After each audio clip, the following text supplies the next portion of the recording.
Okay, everyone, we are going to start 2.7 today. This will be the last section that we cover before our exam. Our exam is going to be on Tuesday.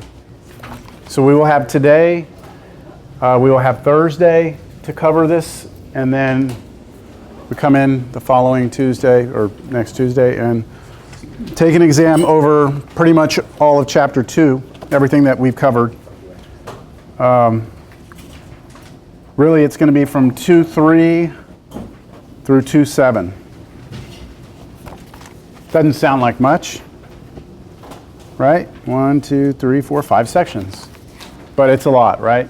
You have your basic differentiation rules, product rule, quotient rule, chain rule, implicit differentiation, and then related rates.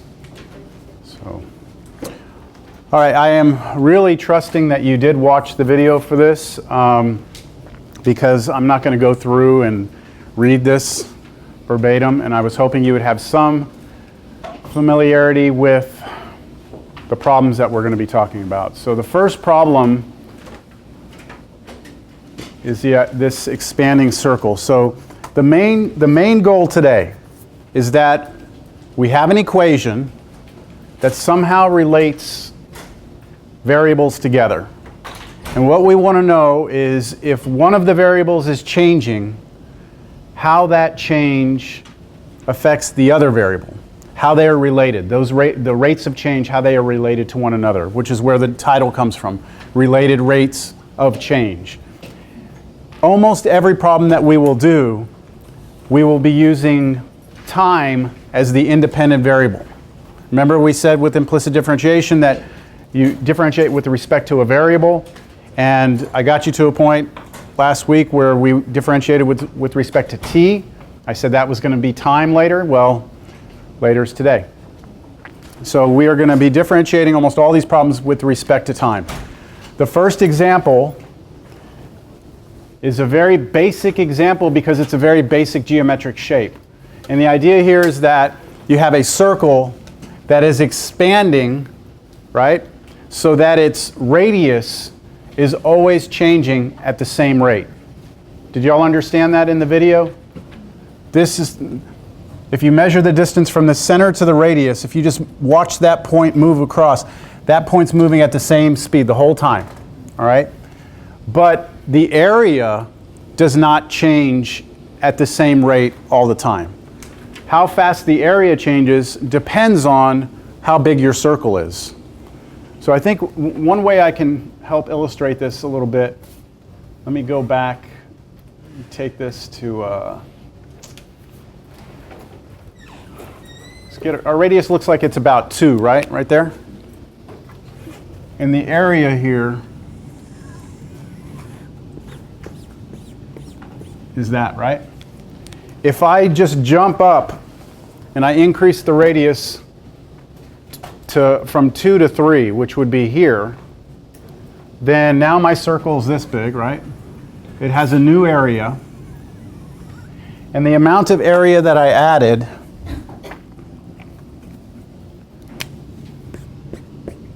this red part is how much the area changed by, right? Yes? Yes, okay. And if I go and I increase the radius another foot to 4 feet, then the change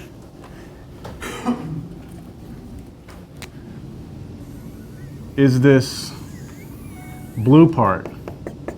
And which of those, the blue or the red, has more? The blue is more, right? So even though the radius, so look, the black circle, that's just our starting point. As we increase by 1 foot, we added that much area. We increase another foot, we add more area than we did when we went in the first foot, right? Because the red is smaller area than the blue. So every time we go out, we add more area faster. And we want to know something about how fast that area is changing at a specific point when we're drawing the circle. All right, so that's the goal. Let me get to the actual first problem, first example. Do you remember when we were talking about speed, when we first started talking about speed? We said that when you talk about the speed of an object, it's hard to talk about instantaneous speed because instantaneous speed was distance over time is 0 over 0, right? And we found a way around that. That was the slope of the tangent line. Same concept here. If I have a circle and I draw it and I stop drawing it, and then I ask you how fast is it moving or how fast is something changing, it's not moving anymore, right? But there still is a way that we can talk about how fast it was changing without actually stopping it. That's how we're going to get around this whole kind of division by zero problem that we had before. All right, let's understand the problem first. If the radius of a circle is increasing at a constant rate of 0.5 feet per second, then how fast, let me move that up a little more. How fast is the area increasing when the radius is 4 feet? Give myself some room here. So for all these problems, there's a set of steps that I gave you at the beginning of the notes, and I'm going to kind of follow those loosely. What I'll try and do for each of these problems is first draw a general picture of what's happening. Then I will draw what I'm going to refer to as an instant picture. That's like a snapshot. So the circle's growing, right? I take a picture of it at the specific point in time they're talking about. That's my instant in time picture. I'm going to figure out what I'm given in the problem. I'm going to figure out what I want.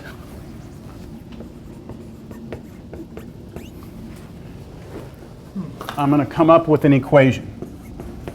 All right, those are like the main things that I have to do for each of these problems. So let's first start with the general picture. I have a circle, right? The circle is growing. So if I draw a circle, I know a couple of things about circles. I know area of circle, I know circumference of circles, right? I know there's a radius, I know there's a diameter, right? There's a lot of things I know geometrically about circles. I'm just going to come in here and draw from the center to the outside a radius and call it R. I'm just going to decide I'm calling the radius R. And is R changing in the problem? Yes. So I cannot assign a constant to that. Not in general, because in the general picture you have to imagine everything's moving. All right? That's what we mean by the general picture. Everything is in motion. Now, how about at the instant in time? What does this circle look like at the instant in time? Is there anything I do know? What? The radius 4 feet is at some... It's 4 feet, right? At the instant in time, the radius, right? The radius is 4 feet. That's the point that I'm interested in. When it gets to 4 feet, so I'm going to draw the circle again. When R is equal to 4 feet is my instant in time picture.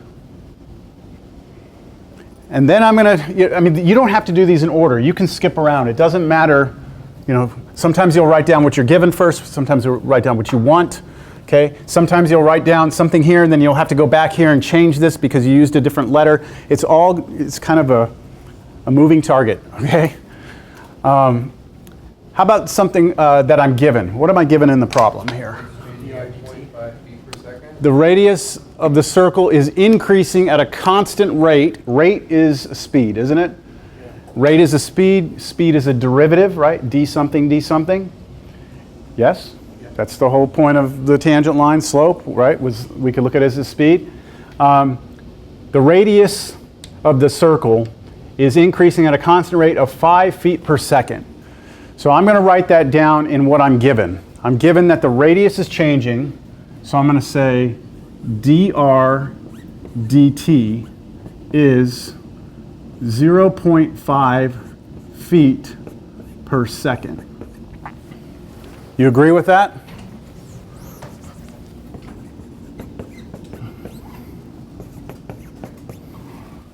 That I know. Now notice that if I had not drawn this circle yet, right, and I wrote down dr dt here, then I would have to label this R, because that's what I'm talking about, right?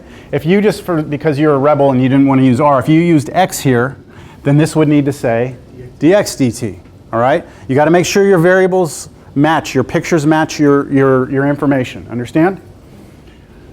All right, that's what I'm given. what is it that I want? Maybe I can look at that right now. How fast, right? The speed of what? The area. So how about we call that dAdt? We want dAdt, right? And when do we actually want that? Okay, this is an important question. When do we want that? We want this at what's 4 feet? Radius of 4 feet. At a radius of 4 feet.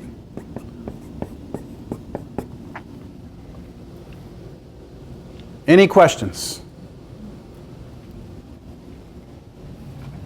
I have a circle, it's growing.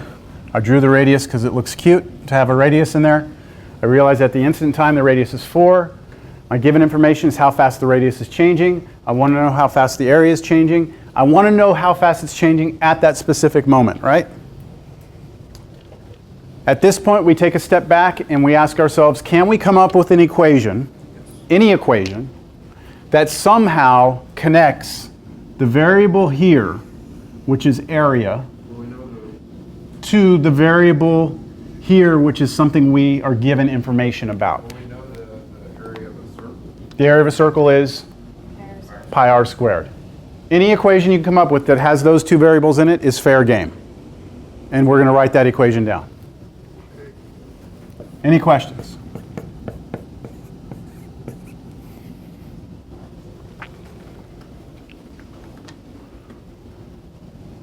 Once we have everything, we kind of think back to implicit differentiation.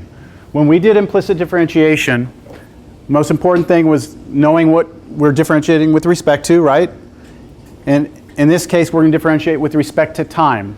One of the indicators is that it's a related rate problem, and most of them are with respect to time. But you can see here, we know something about the change in r with respect to time.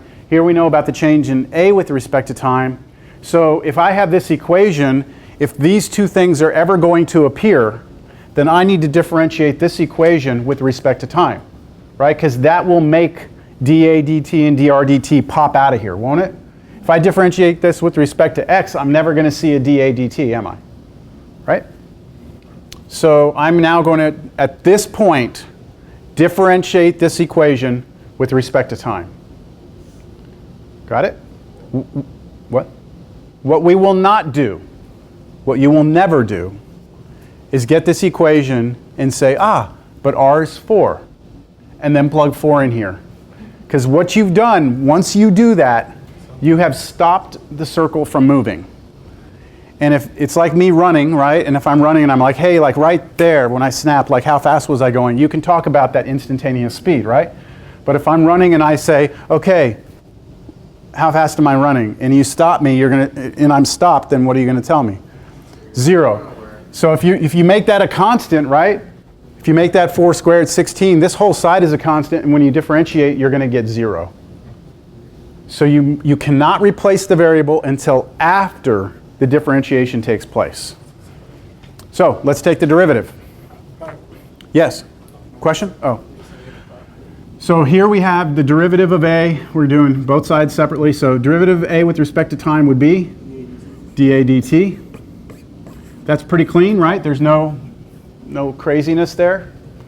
Now over here, we have pi r squared. You could look at this as a product, but pi is a constant, isn't it? Yeah. So constants, when they're attached to functions, come along for the ride. So here's pi. And then I just need to take derivative of r squared. 2r dr dt.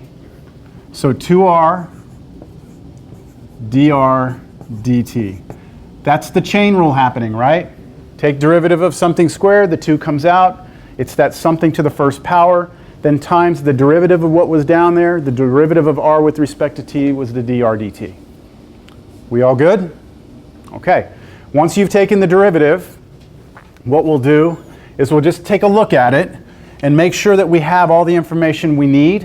What we want is in here, what we're given is in here, and anything else we can actually figure out. Let's see. dA dt, that's what we want. It's nice to see it, right? R. We're given r. So now after the differentiation step, I'm allowed to replace this. But only after. So I know r is 4. dr dt, do I know anything about that? 0.5, right? So what I'm trying to solve for is here, the r's going to be able to be replaced with 4, and that's going to be able to be replaced with 0.5. And so I should be able to solve, right?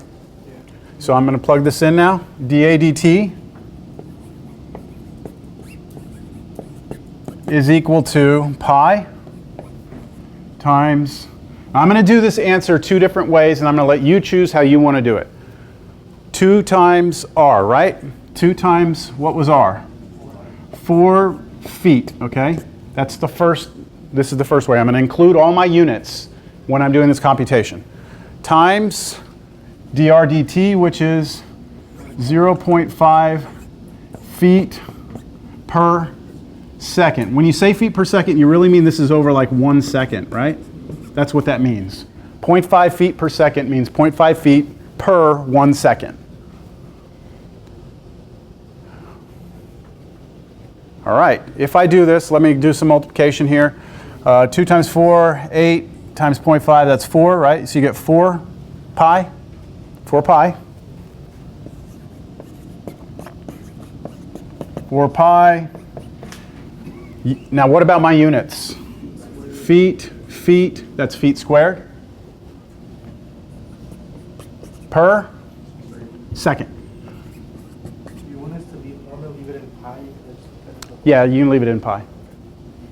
You can also do it as a decimal, but include both of them.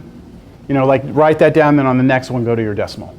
But that would be the exact answer. That's the exact answer. There's no rounding errors in that. Okay, that's the first way to get the answer where I included my units. That's not the way I usually do it. I'll show you how I usually do it, all right? I know in like a physics class you have to really concern yourself with all this stuff. It's called dimensional analysis where you're getting your units correct. But here's the way that I do this because it's, well, just watch. I do pi times 2 times r was 4, right? I'm not going to put the units. And then dr dt was 0.5. Can I put 1/2? Is that all right? All right. And of course, that's going to come out to the same answer, right? dA dt is 4 pi. So what I'm going to do to figure out the units is I'm going to look at what this is. This is a measurement of the change in area with respect to time. When we measure areas, it's always the unit squared, right? Inches squared, feet squared, miles squared, right? Whatever unit we're using in the problem to measure length, I'm going to just square that unit. So I look around in the problem. I was measuring in feet, so I know it's going to be feet squared. Understand? Area is feet squared. Per, now time in the problem is measured in seconds. I can see that from here. And I'll get the same result. If this was volume over time, then it would be feet cubed, right? That's it. At exactly the moment that that radius is 4 feet, the area at that instant in time is growing at that rate, 4 pi, which is roughly 12 point something square feet per second. Now it's important to understand that as soon as you move a little bit past 4, this changes, right? If you go to 4.1 feet, the rate at that place is different. This is all about instantaneous rates of change. Was that bad or horrible? All right, let's look at the next problem.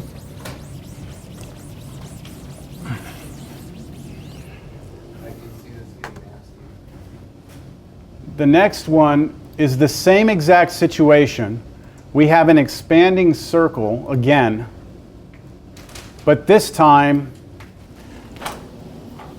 your information's a little different.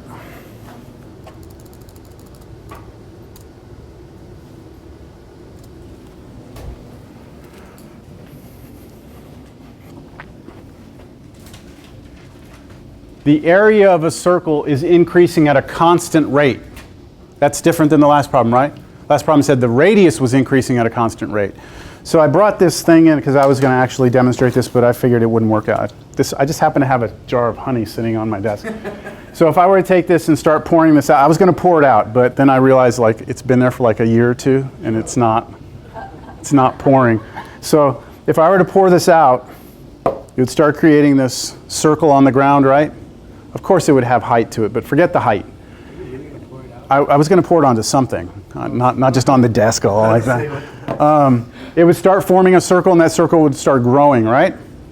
If I poured it out in a way, I would have to do it just perfect so that the area of the circle was growing at a constant rate, not the radius, the area. Then I could ask myself how fast the radius was changing at any point in time. And in the animation, does anyone remember what happens here? If the area increases at a constant rate, what happens to the radius? It starts slowing down. So it's kind of like if I poured this, the puddle would start getting big faster. I mean, it would start getting big fast, but then it would start to slow down. The radius would start to slow down. All right, so that's the question. So I draw a picture. My picture is going to be pretty much the same as what I just had, isn't it? I'm going to have a general picture. Still going to be a circle. That circle is going to have some radius r to it. Make it a little bigger. The r is changing, right? So I'm not going to mess with it. At the instant in time, what's going on at the instant in time? What can you tell me about how fast? When the area is 5 square feet, right? So all I can tell you is at the instant in time, the area is 5 feet squared. That's what's happening at the instant. What am I given? Okay, given, and what do I want? So I'm given dA dt. Okay, that's the change in area with respect to time, right? The area is increasing. It's a rate. It's a speed. That's a d something, right? Of 1/5 feet squared per second. So you want to write dA dt? Go ahead. Is there other ways to say that, like a constant radius? Is there any other words that show you that it's a derivative? Yes, but in different word problems. Let's move through some of these and you'll see. But a lot of times it will be constant rate. The word rate is the big thing there. Rate, because when we think rate, we think of like some unit over some unit. Like there's a per in there. All right, so we're given the rate at which the area changes, which we're going to say is dA dt. So we've locked ourselves into this variable a that represents area, right? And that's good because I called it area over here, I called it a, right? So we're good with the variable. And that's given to me to be 1/5 feet squared per second. What is it that I want in the problem? dr dt. I want to know how fast. I want to know how fast. Right? So there's another, okay, that's another way you can see it. How fast, that's a speed. Speed is derivative. So I want a derivative. I want to know the derivative of the radius, the rate of change of the radius with respect to time. Very important though, when do I want that? At what's 5? At area equals 5 feet. Be careful, don't put r, right? It's not saying what's the change in radius with respect to time. When the radius is 5 feet, no, it's when the area is 5 square feet. 5 square feet, forgot to put my units here. All right, and then an equation. Same equation. Area is pi r squared. And I know if I differentiate this, I'm going to get this to come out and this to come out, right? They'll both be there. So it's the same exact derivative, right? It's not going to change. It's going to be dA dt is equal to pi times 2 r dr dt. So that's all the same. Differentiating this equation with respect to time. And now at this point I can plug things in. So I'm going to work with the left side of that equation. Do you like it when I included the units, or do you want me to not include the units? Do y'all care? Don't care? I'm going to not include them. All right, so dA dt, what is that for me in this problem? 1/5. So I'm going to write 1/5 equals pi times 2 times r, the radius. We don't know it directly, right? Indirectly we do. And this, I erased the picture that I need for this. If we look back at this picture at the instant in time,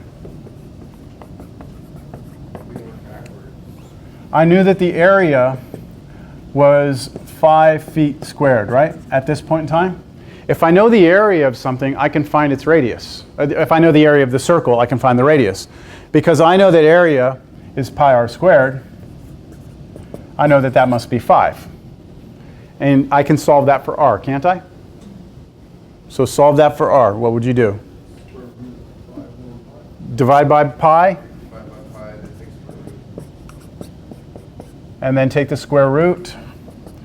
We would have to do plus or minus, right? Yeah, because we initiated it. Because we did it. But the radius of a circle is going to be positive, right? It can't be negative. So we'll throw out the negative. It's not realistic here. Doesn't apply to the problem.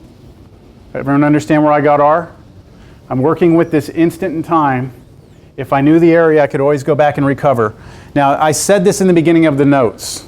I said there are certain things that you should be able to do. If someone gives you a circle and they tell you the area, you should be able to tell me what the radius is. This is what I'm talking about.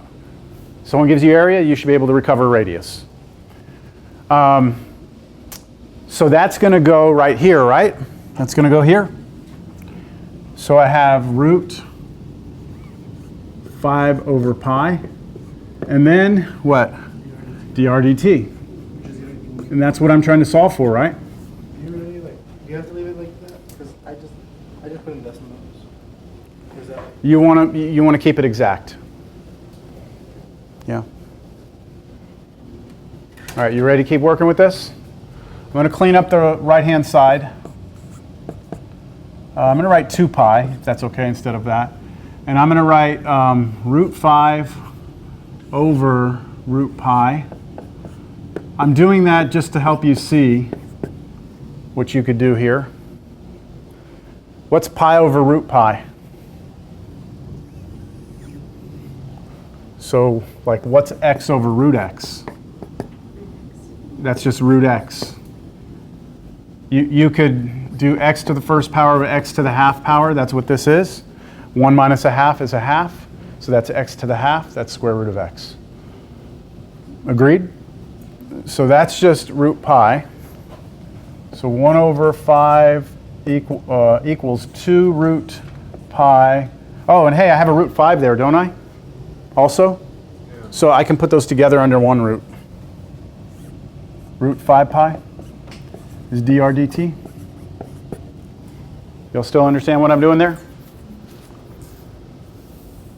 And now I'm just going to divide both sides by 2 root 5 pi. I feel like it's so much easier to put decimals. It is easier, but once you go to decimal, you have error, right? As soon as you go to a decimal, you'll have error. But on the other hand, you get a number that makes more sense. Like a lot of people don't know what, like, what is that number? If you give me the decimal, I'm like, sure, then I can like visualize how long that is, or you know what I'm saying? But we should be able to do this, right? We should be able to work this out. All right, when I divide both sides by this is going to join the bottom over here, right? This is going to come onto the bottom. So it'll be 1 over what? 10 root 5. 1 over 10 root 5 pi equals dr dt.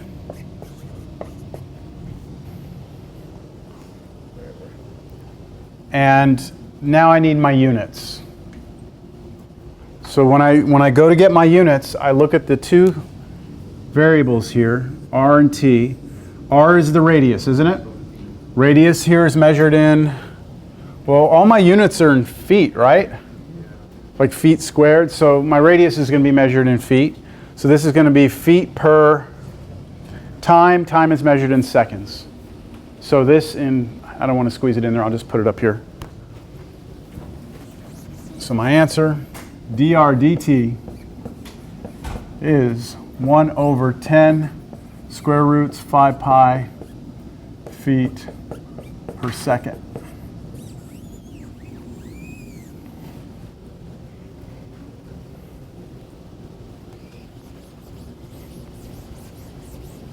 Questions? You okay?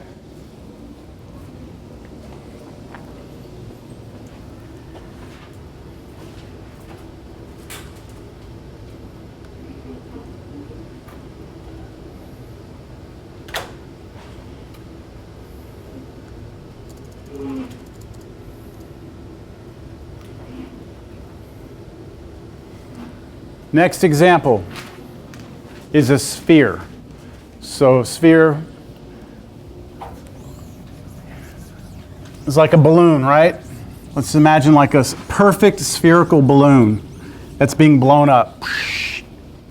And the radius of the sphere is increasing at a constant rate. So just like the circle problem, except we have a different object, right? Instead of a circle, we have a sphere. It's three-dimensional instead of two-dimensional. So we need to draw the sphere first, draw it in its general form, and then we draw it at the instant in time. So spheres, if you've never really had to draw a sphere, the easiest way is just to draw a circle first, all right? And then about midway through, you're going to draw like an ellipse, like this. And that gives it kind of that 3D feel to it. You see it? And then right here in the center, I'm going to put the center point. Got it? And then I'm going to draw a radius because, well, it's a sphere, so it has a radius, so I may as well draw it. There's R. I don't even know if I'm going to use R in the problem. I haven't read the whole thing. I just know I'm dealing with a sphere, so there it is. All right. You help me out here. You can fill any of these in it. It's your, have I been writing given? I've been writing given, right? What you're given and what you want. What you want. Beastie Boys, no? Yeah, okay.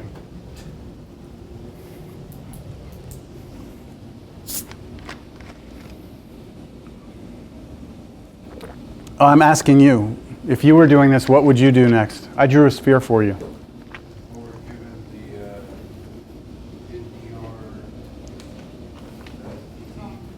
the Okay, yeah, so the radius of the sphere is increasing at a constant rate of 2 feet per second. 2 feet per second is a derivative, it's a rate, right? It's a speed.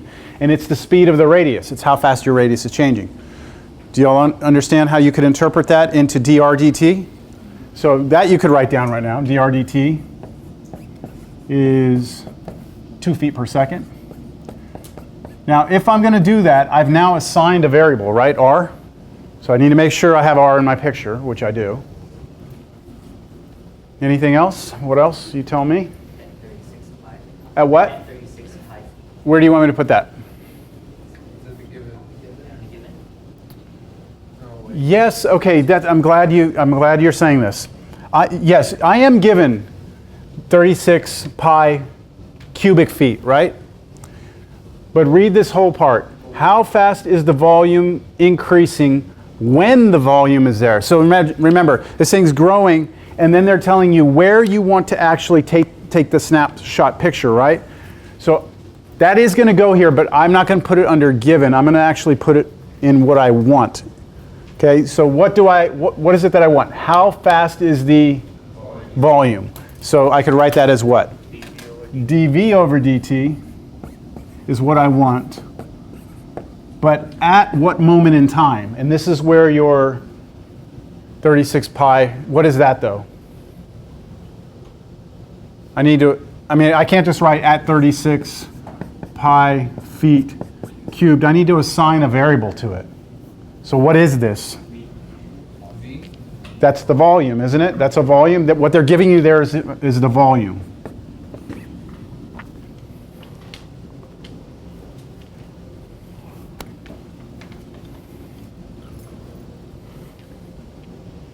What else? You want to draw the instant in time? Well, we know the equation of that. Let me draw my instant in time here. What can you tell me about the instant in time? That the Air, that'd be the volume. volume is 36 pi. 36 pi feet cubed, right? That I know about the instant in time.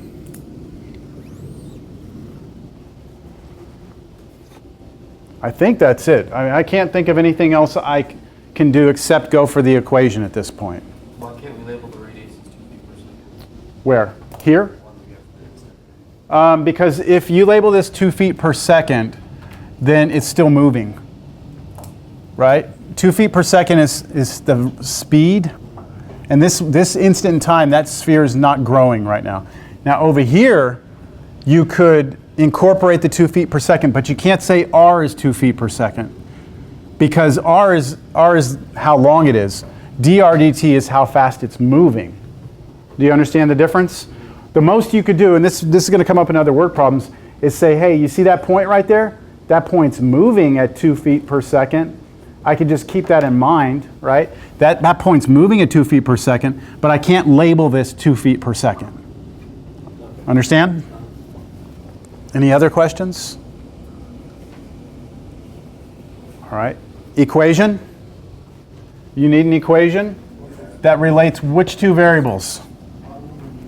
You need to relate the volume of a sphere to the radius of a sphere. And fortunately for us, that formula exists. And it would be your first page of your formula sheet. 4/3 pi r cubed. Okay, volume of a sphere is 4/3 pi r cubed. That is on the first page of your formula sheet. And on Google. And on Google. Did you see it? You looked there. Is it not on that first page? Okay, maybe it's the second page. No, your first page is behind. That is page 1. See the sphere there? Okay. So let's see if this formula is going to work. If I differentiate this with respect to time, I'm going to get a dv dt out of this. And I have one other variable in here, r, so I should get a dr dt out of this. And that's good because those are the two things that I'm interested in. Just find R first. Pardon me? You should just find R first. You want to find r now? How do you know I'm going to need it? Okay, yes, we are going to need it. Well, we are, but there will be other problems where we may not. My recommendation is to take the derivative first and then look at what you need after, because it may turn out that you solve for something you never needed in the problem. It happens a lot. It does happen, yes. There's a problem in the homework that happens. Okay. Yep, 2 problems actually. So let's take the derivative. I don't want to erase anything, but I'm out of room. So the derivative of this with respect to time will be dv dt equals 4/3 pi is all a constant. So that's just going to come along. And then the derivative of r cubed. 3r squared times dr dt. Just don't forget the chain rule, right? The dr dt has got to pop out.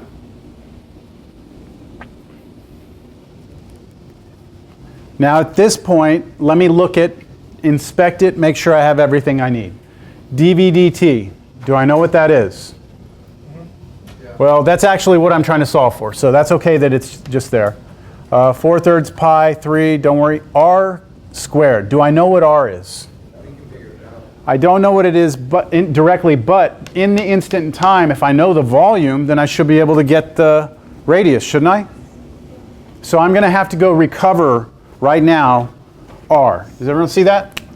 I need to go figure out what r is. How about dr dt? It's 2. So I've got everything except that r. So let me go do some work on the side here. I know that the volume of this is 36 pi. And the volume is 4/3 pi r cubed. That's 36 pi, right?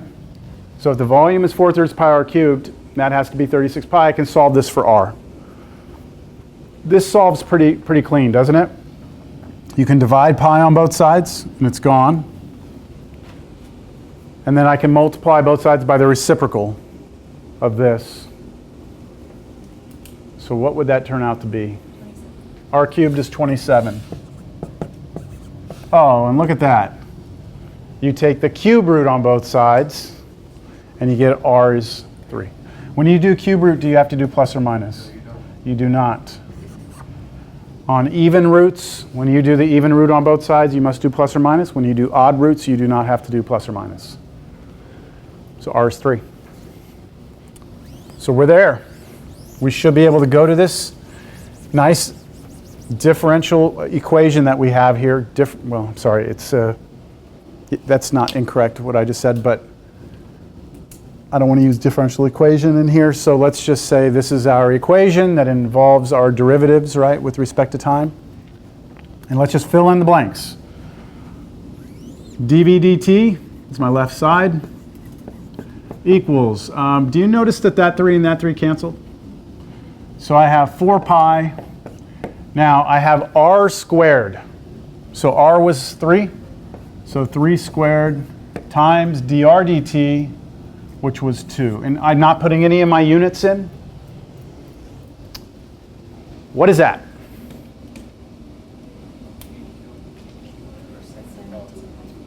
What is it? 72 pi.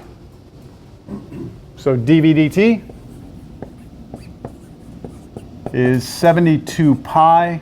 And now let me try and get my units. How am I measuring volume in this problem? Cubic feet, right? Because the units were feet. In fact, I knew it was cubic feet because they gave me a V at some point, didn't they?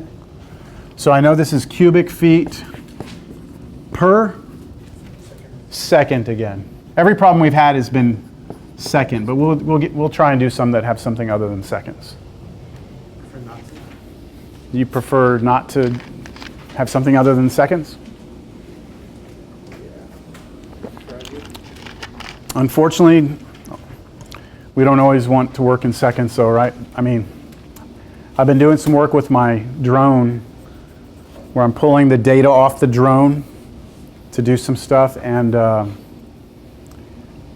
all the data has the time in milliseconds, but I want to convert it to like hours and minutes, which is not as easy as it may appear. I don't know.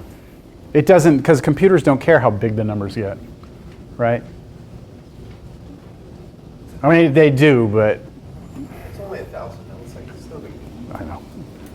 Okay, we're done. Understand? No questions? It's kind of fun. At some point, it becomes fun. Right around this last part, the dv, Yes. dv over dt, Uh-huh. where do we get 72 from? Oh, just multiply these numbers together. 9 times 2 times 4. Where do we, okay. Yes? You sure? Yeah.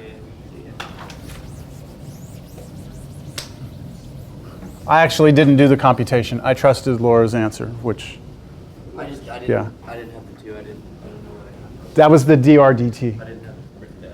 Okay. It should be in the, that would have been included in the given information, the given column, dr dt. All right, let's see. When are these going to start getting nasty?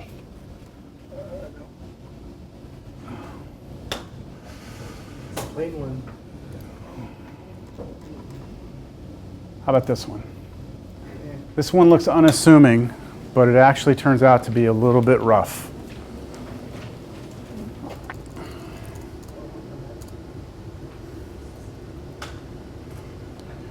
The surface area of a sphere is increasing at a constant rate of 20 square feet per second. How fast is the volume increasing when the volume is 36 pi cubic feet? There's no mention of radius in here, is there?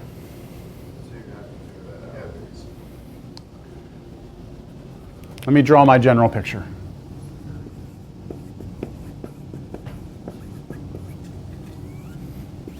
I have a sphere.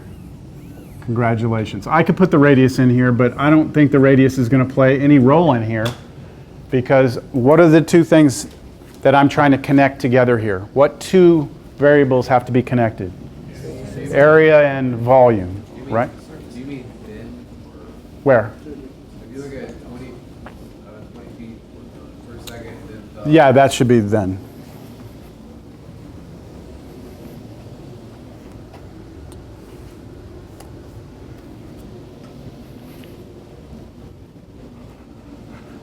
So I've got a sphere, right? It's growing because the surface area is increasing, right?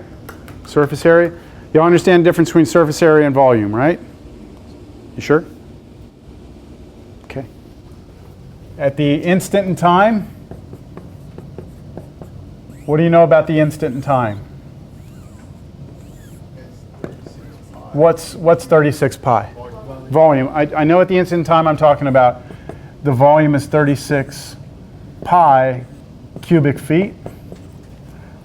I'm given something. I've got to be given something about a rate, right? Somewhere in here they have to give me something about a derivative. What? Surface area is increasing at a constant rate of 20 square feet per second. So how would you like for me to write that? dA dt? Now you could do like dSA for surface area, but are we okay just writing A? dA dt is the rate at which the surface area is increasing.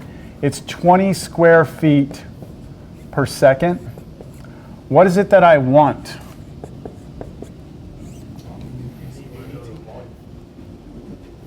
The what volume? dV dt, right?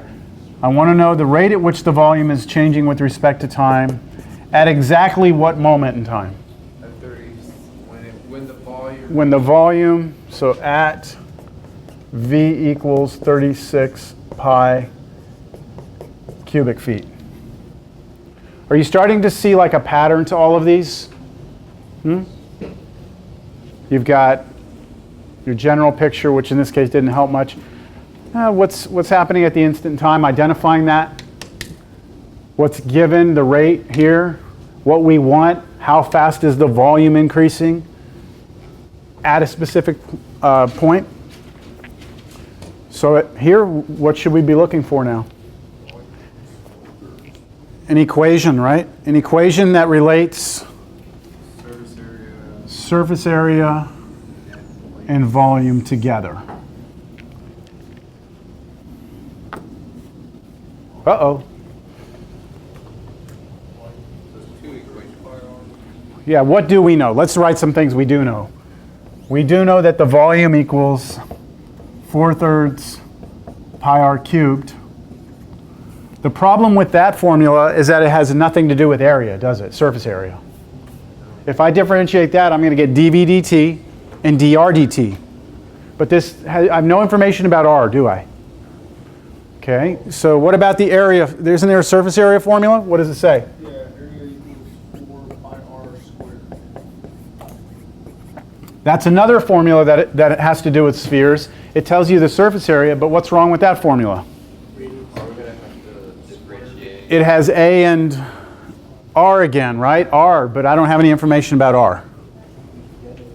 Question?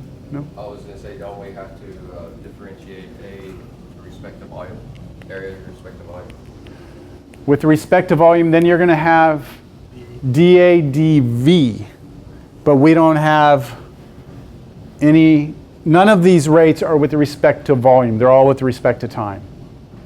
Does that make sense? So like, if we differentiate this with respect to volume, no? No. Take a second derivative? No second derivatives.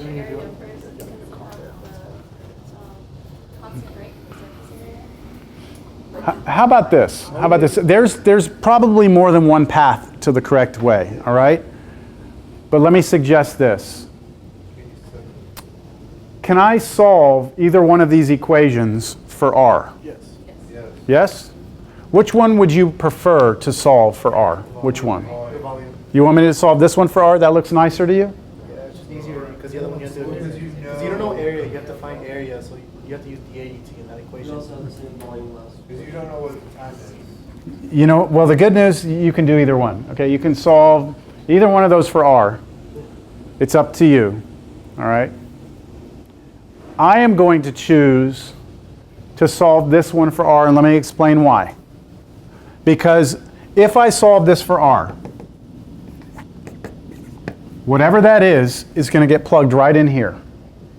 And then this new formula, when I take the derivative with respect to time, the first thing that's going to pop out is what? dv dt, and that's what I want. Understand? And also when I looked at that, personally, I think that's easier to solve for r than this one, because I don't have fractions. I'm just going to divide both sides by 4 pi, and I'm going to take the square root, and I'm going to be done. Understand? So let me try this. Hopefully I convinced you. I'm going to solve this for r, divide both sides by 4 pi, and then I have to do what to get r by itself? Square root. So when I do square root, I should do plus or minus, shouldn't I? Yeah, but you can't have a negative. But it's not going to make sense to have a negative radius. So that's my r. Got it? Now, I'm going to go back to this formula right here.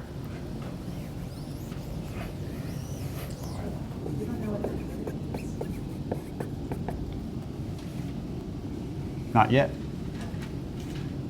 dA, what was this? 20? 20 feet per second. Square. Right. I'm just giving myself some room here. All right, so that's what r is, right? Now I'm going to rewrite volume, replacing r with this. Volume equals 4/3 pi, and then my r, which is this, square root of a over 4 pi, but all of that what? Cubed. Now tell me, have I found an equation that has v and a? Yes. Good. I get to differentiate that. It looks a lot worse than it is, okay? Give it a chance. Don't quit on it yet, all right? But you see what I've done? Any questions? We have a chain rule. Yeah, I'm going to clean this up. Watch how I clean this up.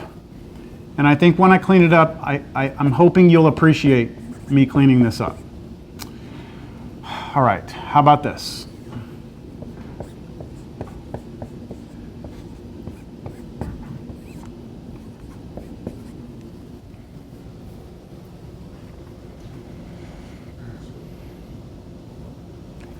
A over 4 pi is a constant, right? So like if I wrote x over 2, everyone would be happy with me saying 1/2 x?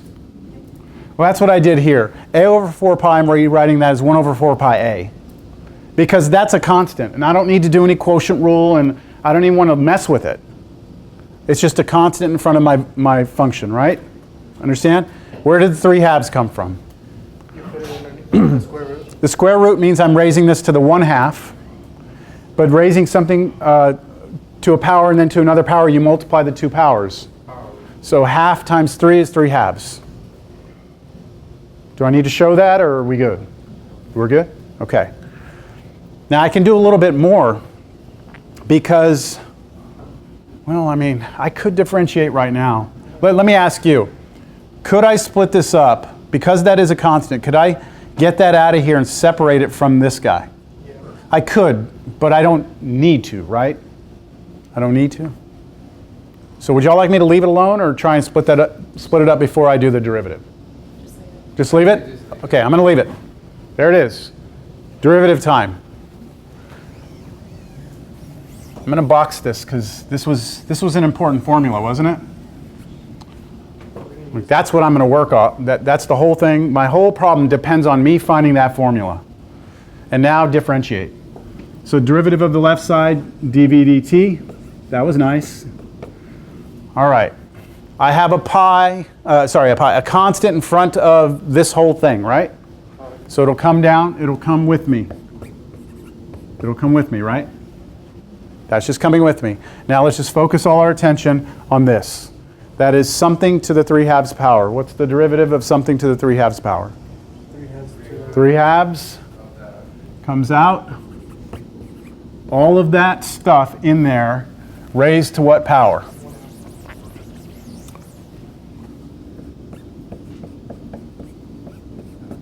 So you subtract 1 from this power? chain rule, times the derivative of what was in here. So this is what I'm looking at, right? That's a constant. It comes for the ride. Yes? 1 over 4 pi is a constant. It's just going to come for the ride. It's going to go right here. Times the derivative of this, dA dt.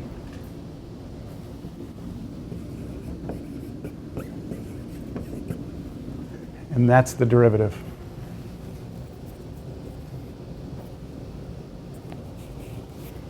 This problem didn't seem initially like it was going to be that ugly. It looked very similar to the one before, right? But do you see the complication is in the formula that we needed to connect the two variables together? Go ahead. What?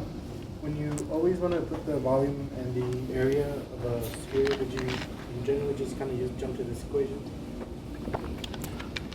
Yes. You could use this equation anytime now. But you still don't have it. You're gonna need it. No, we have That's right. We don't have it directly. We have it from here, though. We will have it. Yeah. We will be able to get it, but let's get to that point. We're going to be stuck. Yes. Are we going to be able to write that equation on our formula sheets? Oh, no, you don't. No. You need to be able to do this in general. I mean, this is kind of like when you have formulas, the whole idea is that you can work, you only have to know a few, and then if you ever have to, connect somehow area and volume together, you just solve through it, just like I did. And this will work for any geometric shape. So like if we have a cone now, right? That has a volume, that has surface area. We could come up with a way of connecting the surface area and the volume together for that. But we don't want to go and memorize another formula. We have the two main ones and we work with them. Okay. Now, up here, right? This is where I am. Let's look at what we have. Look at dV dt is what I'm solving for. 4/3 pi, 3/2, that's all a constant, 1 over 4 pi. Area, do I know the area at the instant in time? No, I know the volume at the instant in time, right? So that's going to be something I need to figure out. Where did my red one go? Here we go, my red one. I need to figure out what A is at the instant in time. How about, let's see, 1 over 4 pi is a constant, dA dt? 20. So I'm good with everything, right? Except for A. So the way I'm going to get A is I'm going to come back and I'm going to try and figure out area of this sphere at this point in time. The only thing I know about it is its volume. Well, guess what? The equation we differentiated connects our volume and area together, doesn't it? So I can use that equation. That's the equation I'm going to use. I can replace V with 36 and then solve for A. Here it goes. Replacing V with 36. So right now I'm solving for A, right? V is 36 equals 4/3 pi. 1 over 4 pi times A to the 3/2. What I'll do first is I will multiply both sides by the reciprocal. So multiply this by 3 and divide by 4. So what happens when I do that? 27.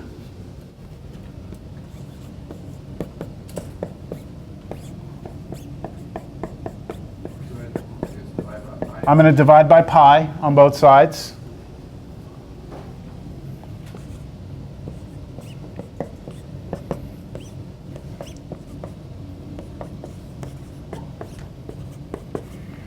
And now if you were trying to release that A, what would you do? I would put it back under. You want to go back to a root, like go back to the square root notation? Try and go, and then try and get it out of there. Yeah, you could do that. You could put this back to a square root and you could work through it. Here's what I suggest. Raise this side and this side to a